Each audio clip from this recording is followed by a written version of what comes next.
Ficou para essa sexta-feira a decisão do julgamento no TSE que pode tornar Jair Bolsonaro inelegível por 8 anos. Ontem, quando a sessão foi suspensa, o placar estava em 3 votos pela condenação e 1 pela absolvição. 3 ministros ainda vão votar. Até agora, apenas o ministro Raul Araújo divergiu do relator, o ministro Benedito Gonçalves, e se veio uma posição isolada. Um sinal disso foram as intervenções feitas por Alexandre de Moraes e Carmen Lúcia ao seu voto. Porque acho importante, realmente, porque o longo voto do eminente relator se baseou na reunião. O fato de ter juntado essa minuta golpista em nada afetou que eu tenha lembrado do voto do eminente relator e também não se apurou, ainda não se apurou a responsabilidade disso. Praticamente condenado, Bolsonaro ainda torcia por um pedido de vista de Raul Araújo, que não aconteceu.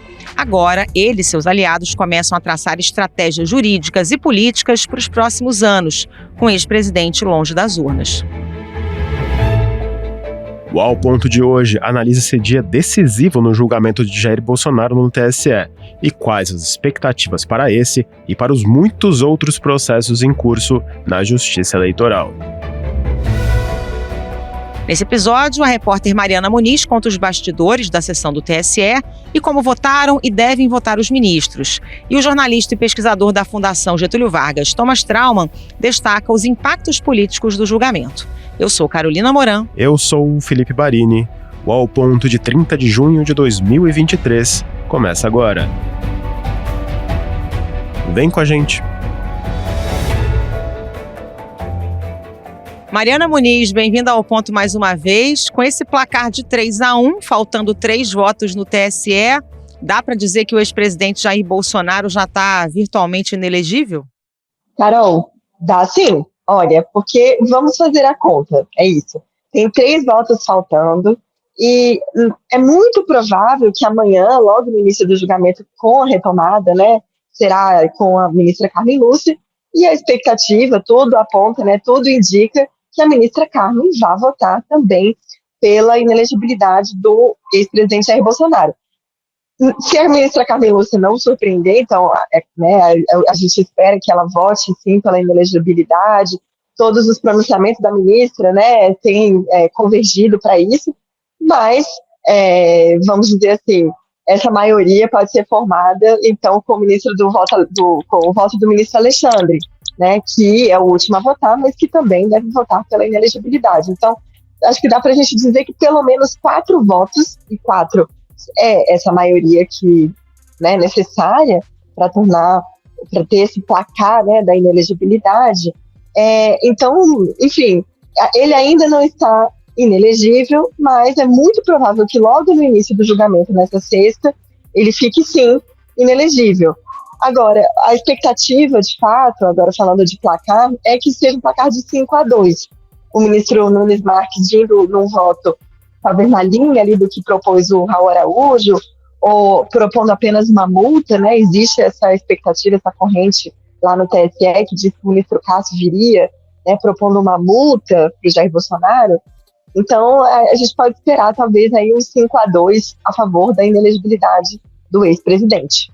Agora, Mariana, vamos voltar um pouquinho no tempo. Esse julgamento começou na semana passada com a manifestação do Ministério Público. Na terça-feira foi o voto do relator, Benedito Gonçalves, um voto, se eu não me engano, foi quase de 4 horas de duração, ambos a favor da condenação. Quais foram os principais argumentos usados pela acusação? Felipe, o ministro Benedito, ele fez um voto muito contundente, né, quase 400 páginas, uma leitura também que tomou praticamente 3 horas, né, que levou ali muito tempo, justamente porque ele quis detalhar todos os fatos envolvendo não só a reunião com os embaixadores, mas essa reunião sendo um elemento central, né, que é o objeto da ação proposta pelo PDT, mas também o ministro explicando por que a inclusão de determinados elementos, e aí a gente está falando principalmente na minuta do golpe, né, aquele documento que foi encontrado na casa do ex-ministro da Justiça, Anderson Torres, logo após o 8 de janeiro, para dizer que o abuso de poder político aconteceu tendo em vista que o então presidente da República usa do seu poder, né, do seu cargo de presidente da República, do aparato institucional da presidência da República, para fazer uma reunião na qual ele propagou, além de diversos ataques ao sistema eleitoral, e lançou, né, suspeitas jamais comprovadas e infundadas contra o sistema eletrônico de votação adotado aqui no Brasil desde 96. Quer dizer, ele lança a mão do poder que ele tem como chefe do Poder Executivo para convocar embaixadores estrangeiros, fazer essa série de ataques, esses ataques serem transmitidos em cadeia nacional pela TV Brasil, não só transmitidos pela TV Brasil, mas também nas redes sociais da TV Brasil.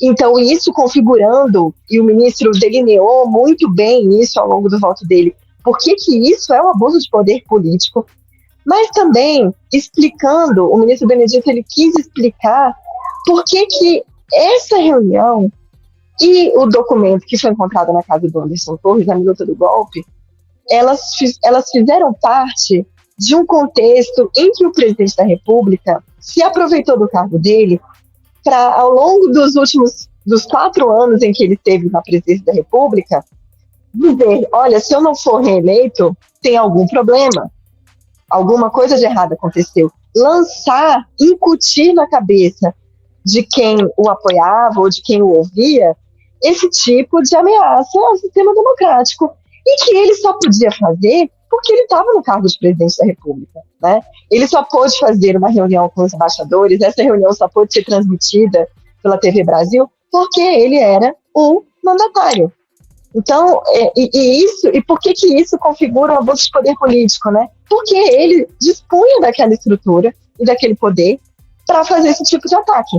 Então, é como se você tivesse uma disparidade de armas entre quem está ali ocupando o Planalto e, por consequência, né, morando no Alvorada, que foi o lugar onde o ex-presidente Jair Bolsonaro escolheu para fazer a reunião, mas dizendo assim, ele dispunha de todos esses elementos, enquanto que quem estava concorrendo com ele não podia fazer a mesma coisa, né? E que isso, ele, enquanto presidente da República, ele não poderia fazer isso, né? Até ali delineando um cenário de improbidade administrativa, porque ele, enquanto presidente da República, não poderia fazer esse tipo de coisa, né?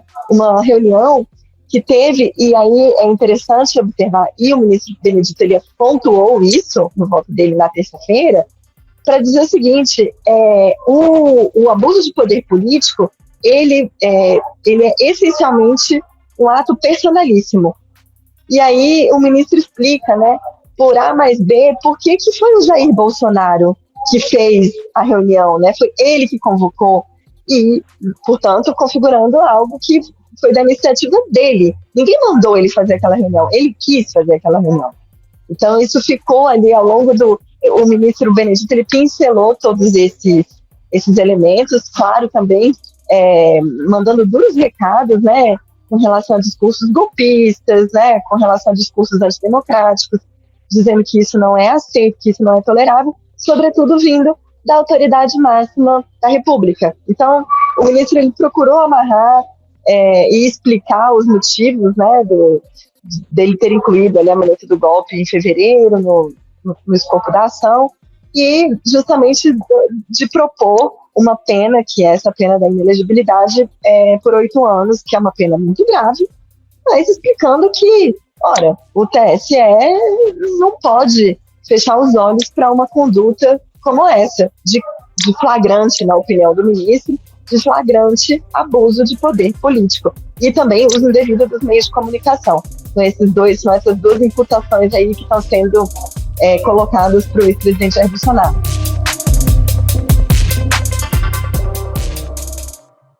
Mariana, o único voto contrário foi o do ministro Raul Araújo. Como é que ele fundamentou o voto para divergir do relator?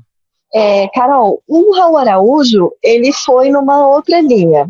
O que ele entendeu? Primeiro, ele desconsiderou a minuta do golpe, né, que foi algo interessante, porque em fevereiro ele tinha concordado com a inclusão do documento. Mas, ao votar, ele disse que, bom, apesar do documento ter sido incluído, as investigações mostraram que não se passava de um documento apócrifo e que não demonstrava nenhuma conexão ali, de fato, com a reunião dos embaixadores. Mas ele se centrou, essencialmente, numa questão de dizer o seguinte: olha, o TSE, ele coibiu o discurso abusivo do Bolsonaro. O TSE retirou a reunião das redes sociais da TV Brasil. O TSE logo veio com um contraponto em relação a todos aqueles ataques que foram feitos pelo Bolsonaro na reunião com os embaixadores. O Bolsonaro não foi reeleito. O Bolsonaro perdeu as eleições, inclusive o comparecimento nas eleições de 2022 foi um comparecimento massivo, segundo o ministro Raul. Portanto, o discurso dele não teve efeito, não foi tão grave assim. Fato é que a intensidade do comportamento concretamente imputado à reunião de 18 de julho de 22 e o conteúdo do discurso não foi tamanha a ponto de justificar a medida extrema da inelegibilidade. Especulações e ilações outras, repito, não são suficientes para construir o liame causal e a qualificação jurídica do ato abusivo, razão pela qual o comportamento contestado, apreciado em si mesmo, como acima feito, leva à inescapável conclusão pela ausência de gravidade suficiente. Ele adotou esse posicionamento. A linha argumentativa dele se deu em torno do fato de que, ora, se tivesse sido tão grave, se ele tivesse praticado de fato o abuso de poder político, talvez ele tivesse sido reeleito, mas as instituições funcionaram muito bem, portanto, ele não precisa, essa punição, o Poder Judiciário não pode agir de forma, o Poder Judiciário ele agiu. Agora o julgamento está sendo em torno da gravidade da conduta, e na avaliação ele fez ali, ele sopesou, né, valores e critérios, né, e os fatos que aconteceram, e entendeu que, apesar da reunião ter sido uma reunião onde houve, sim, ele reconhece que houve ataques, né, ao sistema eleitoral, às urnas eletrônicas, mas que aquilo não foi tão grave assim. Ele entendeu que, justamente porque, e isso ele não tirou do nada, né, o ministro Raul, ele leva em consideração que as condutas de abuso de poder político, elas precisam ter também né, isso eu estou falando não como jurista, Mariana, mas porque eu ouvi alguns juristas, né, ao longo da semana, e também por conta do que os próprios ministros, né, falam, é que a questão do abuso de poder político precisa existir uma gradação da gravidade do crime. E ele entendeu que aquilo ali não foi, que aquele ato em si não foi tão grave. Então, por isso, ele votou para dizer que não concordava com a proposta do relator de ir pela inelegibilidade. E ele foi realmente assim, não propôs sequer uma multa. Entendeu que as sanções que aconteceram durante o processo eleitoral, elas já foram suficientes e isso deveria ficar por isso mesmo. Então, o Bolsonaro não deve perder os direitos políticos dele por 8 anos. Essa foi mais ou menos a linha dele. Não me pareceu que no voto do ministro relator tivesse nenhuma referência a que este documento, que o relator acolheu como juntada, tivesse nenhuma referência nem de autoria, nem de responsabilidade do primeiro investigado. Se eu entendi, só para ficar claro, porque eu, por exemplo, no meu voto, nem uso este dado, presidente. Eu fiz um voto apenas da cena, que é o objeto do cuidado. Mariana tinha até uma expectativa dele pedir vista, não acabou não pedindo, mas deu esse voto favorável ao ex-presidente. Mas esse voto também gerou um certo mal-estar na corte, né? Teve uma parte da ministra Carmen Lúcia, o ministro Alexandre de Moraes também fez comentários, e o ministro que votou na sequência do Raul Araújo, Floriano Azevedo Marques, ele rebateu ponto a ponto esse voto. Foi um momento um tanto quanto peculiar em um julgamento desse tipo, né? Sim, Felipe, teve inclusive ali um momento em que o ministro Raul quis rebater os argumentos do ministro Floriano, porque o ministro Floriano ele foi bastante didático e ele confrontou aspectos do voto do colega, do Raul Araújo. Então, e confrontou nominalmente, falando, olha, o ministro Raul veio dizendo que a justiça eleitoral funcionou muito bem, né, combatendo ali os discursos, né, do Jair Bolsonaro. E aí ele veio com uma frase interessante falando que, bom, por mais que o bombeiro consiga combater um incêndio, quem atirou fogo no prédio não deixa de ter cometido um ato criminoso. Né? Ele veio, lançou essa com base ali no direito penal, e aí o ministro Raul depois pediu a palavra falando, mas aqui não estamos tratando de direito penal, aqui é o direito eleitoral. Enfim, então teve ali um certo confronto, né, de opiniões, mas isso não deixa de ser algo natural em julgamentos que são mais rumorosos e polêmicos. No próprio Supremo a gente vê bastante, né, essas opiniões diversas, né, divergentes acontecerem. Agora, o ministro Raul, isso que é interessante de lembrar, ele esteve, inclusive, o nome dele esteve na boca do Bolsonaro na semana, né, nos últimos dias, né, na semana anterior, Bolsonaro dizendo que o ministro Raul Araújo tinha que pedir vista, né? E o ministro Raul falou, opa, peraí, eu vou votar, eu posso até discordar do que vai ser proposto pelo relator. Agora, alguém, eu digo, né, ele não falou isso, mas ficou muito claro ali que ele tem personalidade, é um ministro independente, tem os posicionamentos dele, diverge, né? Ele, de uma certa forma, mostrou ali um alinhamento a posições bolsonaristas, né? Durante alguns julgamentos ali nas eleições, ele deu aquela decisão que foi bastante polêmica, que proibiu, né, ali o uso da palavra genocida para se referir ao Jair Bolsonaro, né, pela campanha do atual presidente e então candidato Lula. Também teve aquela questão do festival Lollapalooza, né, que ele proibiu ali as manifestações políticas, logo depois voltou atrás. Então, ali, um ministro de posicionamentos mais alinhados ao Bolsonaro, mas que falou, olha, não, peraí, eu vou votar, eu quero votar. Né? Existe um clima para que esse julgamento